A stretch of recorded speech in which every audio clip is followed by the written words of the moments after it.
I just bought a movie camera, 8mm movie camera in the PX. This was taken on probably around April the 4th. That was right after we got ambushed and lost Lieutenant Hata. Okay, it's time to saddle up. We're loading up for the ride to Liz from LZ Bronco. Notice the rucksacks. I'm sure you all remember those. Notice no steel pots. Yeah, we got rid of them. Didn't carry them anymore. See a bunch of guys. Eddie Cobb. Been trying to locate him. Tex Cobb. Mark Sutlick. There's my rucksack. I was a M203. I got one of the first ones they issued. I kind of fell in love with that. Here we are in the trucks. There's Coach Middleton. He was at the last reunion. Don Hyson, still looking for him. And here's the countryside of Vietnam. We're on Highway 1 on the way to Liz. Sorry for the shakiness. I tried to tell the truck driver to stable it, but he didn't listen to me. That's Bronco, looking back to Bronco. So we're in Duc Pho at this point. And there's the highway vendors. Highway, yeah, it's kind of a joke. I'm sure for you guys that were there in 67, 68 in that area, things hadn't changed much. Always amused me to see them overload those jitneys. There's the ladies. Must be leaving school. There's a dead VC. That's the school. I think that was kind of like a high school or something. That's Liz in the background.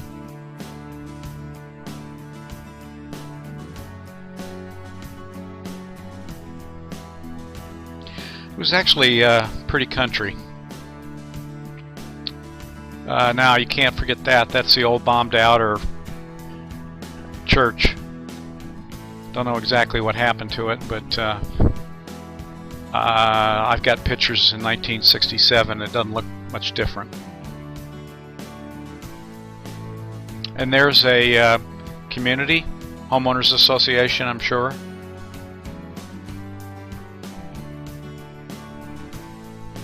Must have been an old French church.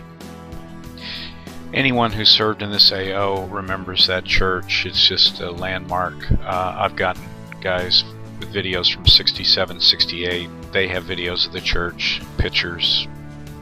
You know, they all remember this area. Living arrangements for the Vietnamese wasn't the greatest in the world. There we are, herding cattle.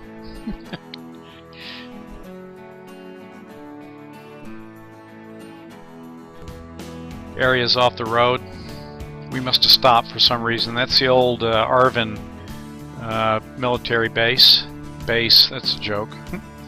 And there's us walking, that we've gotten off the trucks and we're walking up to Liz. We're then trucked to LZ Dragon, to be picked up by the 116th Hornets and inserted into the Song Ve Valley. Here you can see Bronco, you can see Liz on the map, you can see Dragons just north. Saddle up, waiting for the 116th Hornets to pick us up. You can see there's my rucksack. I was a 203 Grenadier. That was when that weapon first came out. I didn't want to carry a 79 because there was no rifle with it, but ooh, somebody was taking something into the bush. Rex Cowan, trying to locate him. There's all the coke kids that came out to sell us whatever they sold us. This is on LZ Dragon. It was just north of LZ Liz. And this is where, here comes the Colonel's Loach, Colonel Brogan. And he's coming in to to meet with the Captain Ross. See Captain Ross there? The co-kids. These kids, we saw these guys a lot. They would come out in the bush, find us, and they would bring a block of ice and Coca-Colas, and boy, we liked that. Hanging out, getting ready for the birds to pick us up. Pretty lady. And I gave this kid my weapon, my rucksack, and I guess we trusted him, needless to say, because he's sitting there with a loaded M203. I must have been nuts. There's another kid that we dressed him up. Boy, I don't think you'd do that in Afghanistan or Iraq. And here I am, loading up my, and then boom! Gary Harwick, good friend. I miss him.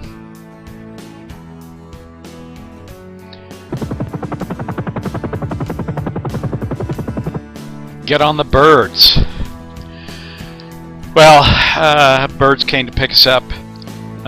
Here's one of the first 1/16th Hornets landing.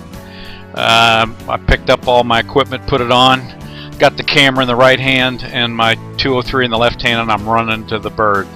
There's the bird next to us. That's the pilot. I've got contact with him. That's Norm Rogenbuck. I found him about a year ago.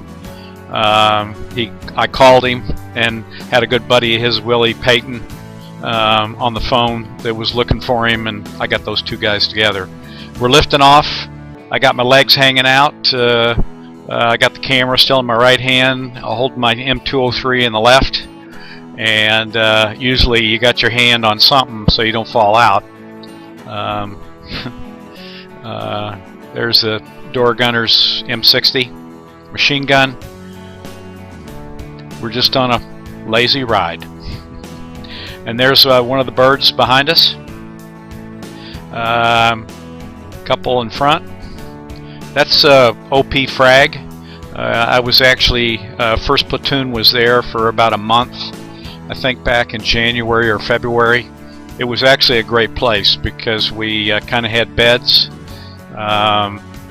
It was a good place to be. We got more hot food there. Anyway, we're headed to the Songve Valley. This is April the 10th, 1971. The Songve Valley is a place we didn't want to go to. It was a haven for NVA. It was probably one of the worst spots, at least in our area of operations. It was pretty though. I'd gotten back from R&R. I went back to the U.S. When they announced 7 days, and they gave me new boots. They didn't want me to leave Nam with those. So I looked like FNG with those new boots. We're getting closer, so the Door Gunner's getting his 60 ready. I'm looking through the bird on the other side. That's some of my buddies, Delta Company. There's the gunship, Stinger. Sorry for the bumpiness. I asked the pilot to kind of keep it steady, but he wouldn't listen to me. I've been told by the History Channel my videos taken by a grunt, taking a movie camera into the field, are extremely rare. As many of you know, History Channel contacted me, and my footage was used in the documentary Vietnam in high definition.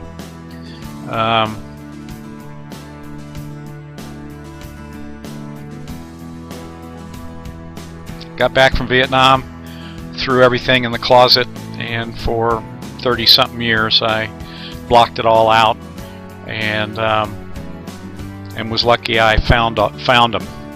Here we are landing. We're coming in. Bravo Company is on the ground, so we're relieving them.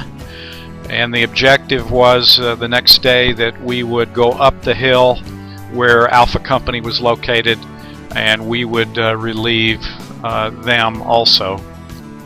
As we were landing, these guys were waiting to get on the birds. It's amazing. I got connected to the guy on the right, Angelo Anavilo, and we've shared some very fantastic discussions. It must have been meant to be.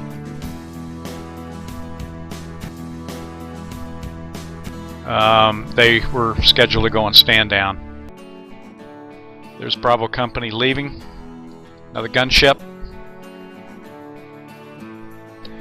I was on one of the first birds to land, so I was able to get some pretty good shots.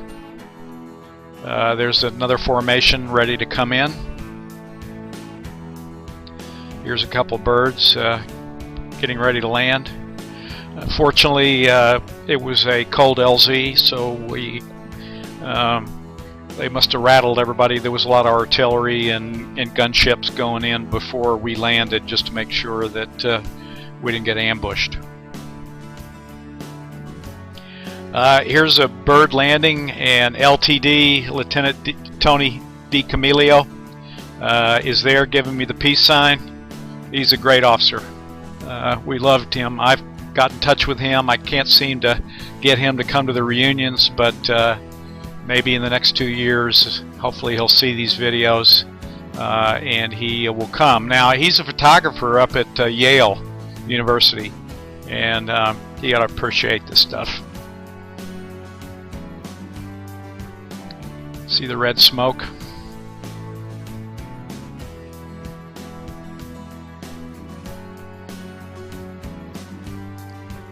Carrying a load.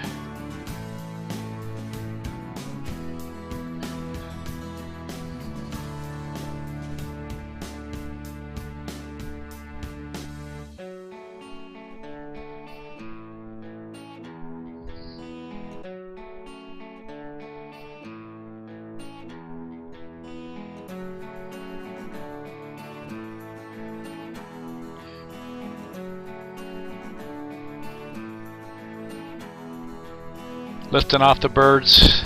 I think at this point we've been inserted, and we're ready to go to our day position, start running patrols, and search and destroy. You gotta love those gunships.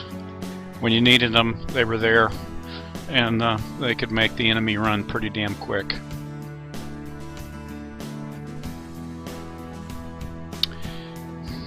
Well, we're in our position. We're getting ready to set up our day position, start our patrol. We were dropped at the bottom of the mountain in the flatlands, and the whole idea was we were going to hump up the next day and relieve Alpha Company, who was at the top of the hill. They had been there for a number of days. It was Easter Sunday, and we were actually told there was going to be a ceasefire. We got up that morning, and we found out the chaplain was going to come out and give us Easter Sunday services, which he did. We got a hot meal, and then one of the birds came in to pick him up and take him up to Alpha Company and do the same for them. I'll never forget what happened next. When the chaplain's bird came back to pick him up, I turned to Mark Sutlick and I said, I don't feel good about this. We were watching. I mean, they weren't too far above us. And all of a sudden there was explosions, and the NBA ambushed, blew up the chaplain's bird, and all hell broke loose.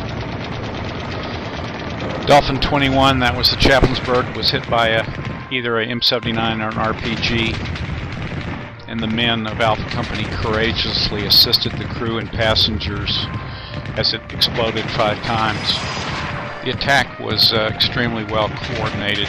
They hit Alpha Company with small, large caliber automatic weapons, satchel charges, grenades, and M79. Unfortunately, when it blew up, the blades were still whipping, and it got several of the men of Alpha Company. At this point, we had to sit and watch all this happen. We were pretty angry that we weren't rushed in. The Phantoms were dropping 500-pound bombs. It was a nasty situation. Alpha Company rushed in reinforcements on Dust-Off 54. And then men from Bravo Company were flown in. The lieutenant that led them, Tom Dolan, is a friend now. Been contacted by everyone listed. Dale Spratt, talked to him. Very sad situation with him. When he came in to take out bodies, he looked in the back. He was getting ready to lift off, and he looked back on the floor. There were some ponchos covering some of the bodies, and the rotor whip knocked one of the ponchos off, and he saw that it was his crew chief, his normal crew chief. The guy had volunteered to take the chaplain out, and his friend and crew chief was killed.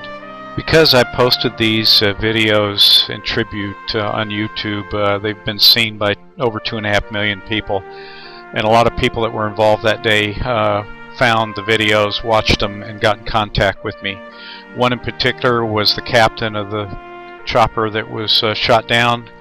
7 days after he contacted me, the pilot, Bob Chipley, and his wife were sitting in my living room reminiscing those days. It was pretty emotional. The battle lasted all night. Shadow came in and with their 4 miniguns, and we were up all night. It was very dramatic. We sat there wanting to go to the rescue and never got the chance.